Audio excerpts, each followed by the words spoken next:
متشکریم مازیار متشکریم مازیار متشکریم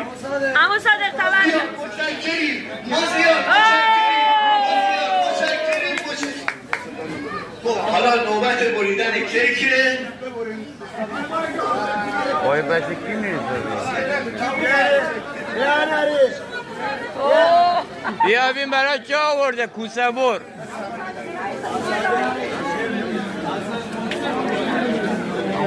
خیلی آقا گندون داری ندارم نداریم نصفش نیمونیم آقا تو بگی رفتی اینقدر بوری من روسیه پدر بزرگش روسه من پدر بزرگی پسر با اونا رفت الان پدر بزرگ خودم آمریکایی جو گندمی افتاده گندون رو